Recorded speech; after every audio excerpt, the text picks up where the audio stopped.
is Thursday, my dudes and dudettes, so you already know what time it is.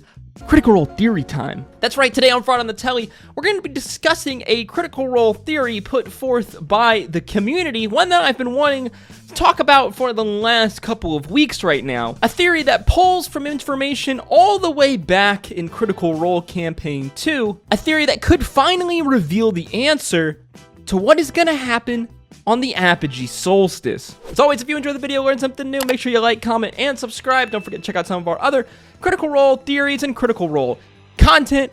Let's just jump right into the video, shall we? So as we said, this theory comes from the Critical Role community. As always, I was trolling through Reddit a couple of weeks ago, where I stumbled upon a theory from username, I'm gonna butcher this, IE9. And let me tell you, this theory is a good one. You see, for this theory, we need to cast our minds back a few years in Critical Role lore, going back to the events of Campaign 2. That's right, if you didn't know, the events going on in Critical Role Campaign 3 are kind of the culmination of this long-term story build-up that's been going on even before Critical Role was even streamed all those years ago for the first time on Geek and Sundry. Today, though, like we said, we are heading back to Campaign 2, specifically a certain point in Campaign 2, where our party venture into the ruins of Aeor, the lost flying city dating back into the Age of Arcanum, thousands of years ago, where magic and prosperity and technology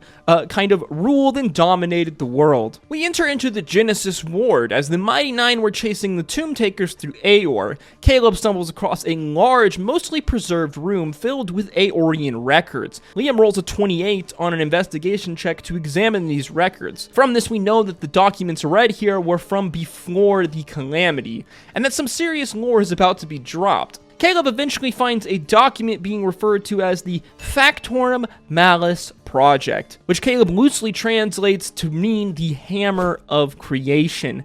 The document indicated the project required some time, but the early results were considered promising. We fast forward a little bit, still in the depths of the ruins of Aeor, where the party had discovered an old Aeormaton known as Devexian, an Aeormaton that was still somehow clinging to life that the party resuscitates. The party then questions the ancient robot on the fall of Aeor, and what follows is some pretty mind-blowing lore. I remember. I guess they found the experiment. What was the experiment? They were means of protecting Aeor from the divine destruction that was reigning and sundering Exandria. One such experiment, we assume, was considered too dangerous to be allowed, and as such, the city was struck. What was the experiment? It seems like you guys had a few kickings, so... Oh, there were a number of experiments. Right, so, which one were you talking about? Is this the Hammer of Creation that Caleb totally mentioned to me? Yes, I broke it down for you. He, Devexian, corrects the pronunciation. The Factorum Malice. It's not the Hammer of Creation, it's the Creator Hammer. Oh, like God Smasher, like bonk bonk creators? Well, the hammer was metaphorical, I gathered. But as you can see, such interests come with their own folly, and it seems we were outdone. I guess we mainly just want to know if you're gonna kill us along the way. Are you gonna kill us, or can you just come with us? I have no quarrel with you, but I have no interest in following the same path either. I need to find my associates, and see if I can scavenge any more of... Well, you're just gonna leave? I have interest elsewhere in these ruins. But you've been told there's no people alive. There's none of your associates that survived. If I recall, you found me not far from my associate. He wants to fix more people. Devexian, after this conversation, eventually leaves the party, coming back from where they came, like an entity with a plan. And that is the last that we see of them. Around this time, according to our timeline, Ruidus begins to flare even more frequently.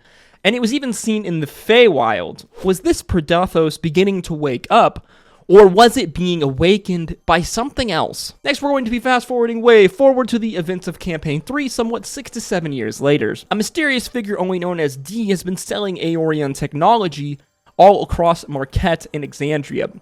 Bells has discovered that Ruidus is actually a god-eating extraplanar behemoth called Predathos, sealed away and obscured by the gods and titans at or near the founding of Exandria. If you want to learn more about everything we learned about Predathos, and my theories, make sure you click that video listed above. The Cerberus Assembly, or specifically Ludinus Delath, is planning with his Ruby Vanguard to release Predathos from its prison, to continue its feast upon the gods and free Exandria from their influence. As well, we learned that Ludinus Delath is also potentially as old as the Calamity itself, well over 1,000 years old, as the way he talks about certain events from the Calamity, it seems to almost be from a first-person perspective. The release of Predathos is set to happen during the apogee solstice, using these strange telescope-like machines that are referred to as keys, which we learned in a conversation between Bell's Hells and Plane Rider Rin. That's what we learned through Rin's interrogation of a man that is caught up in all of this craziness,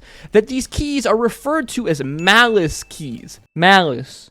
The Factorum Malice Project, aka the Creator Hammer. So you see then the theory from our Redditor friend here is that these three contraptions, or known as keys, are themselves collectively the Factorum Malice, the Creator Hammer, and Devexian, or D, the Aormaton as he is referred to, has been working with his associates, who knows what that means, and now Ludinus Delath, to complete Aor's ancient experiment. The experiment deemed too dangerous by the rest of Exandria, as well as the gods, both betrayer and prime deity alike, which banded together to destroy Aor, taking a break from the hundreds of years of fighting in the war known as the Calamity. According to this theory, then, the final test of this Creator Hammer will happen in 1 week, at the apogee solstice. Bonk bonk, creators indeed, Bo. We've talked about in several other videos the crazy long-term storytelling and setup that Matt Mercer has been undertaking to tell this story of Ruidus, Predathos, and the Calamity that's taking place in Critical Role Campaign 3. Early in 2022, we had a mini-series known as Exandria Unlimited Calamity, which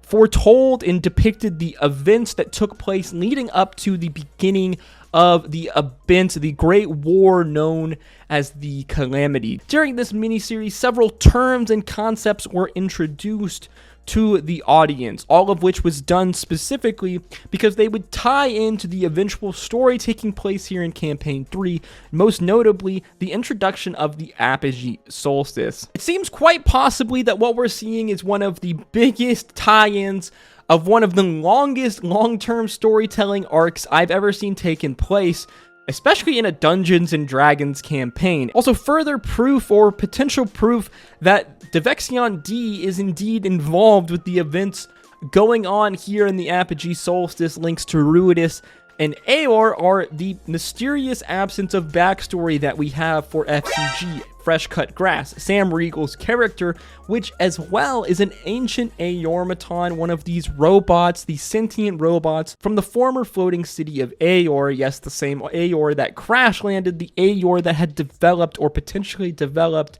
some crazy god-killing weapon or device. I guess the theory then is this, that these malice keys that the Cerberus Assembly, as well as the other cohorts that are planning to activate on the apogee solstice, are keys left over from an experiment done by Aor, one that I guess would potentially either harness the power of Predathos, a known god-killing being, or potentially release this god-killing, god-devouring being onto Exandria in order to destroy the gods, both prime and betrayer alike. Obviously, we know whatever threat that Aor was posing was credible enough for both the gods, prime and betrayer alike, to take a break from killing each other to go and destroy this ancient flying city. So far, we know the only thing that the gods seem to have taken seriously as a threat, at least something that they are genuinely scared of, as to our knowledge, aside from the ascension of the Raven Queen, it is the only other being that is actually able to destroy or harm these gods of Exandria in some type of way. Let me know in the comments down below, what do you think of IET9's theory over here on Reddit? I'll link the actual thread in the comment section and probably in the description down below so you guys can go and check it out. Do you see any holes in this theory?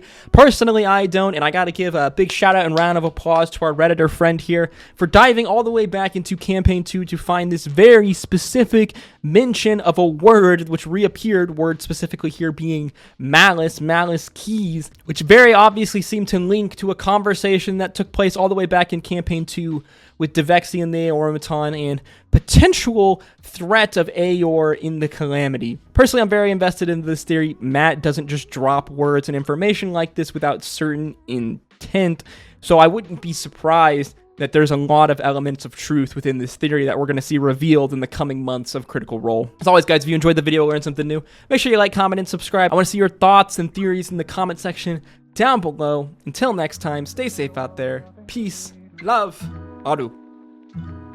A love story that might be. We wasn't supposed to happen. So much talk around us. We became numb to the yapping. It was like 05. Got my license to drive. Picked you up in my pop's car. Went for a ride. Couldn't no one tell us nothing. That night was ours. All the stars aligned and you were so damn fine. Yeah, it was young love, young hearts.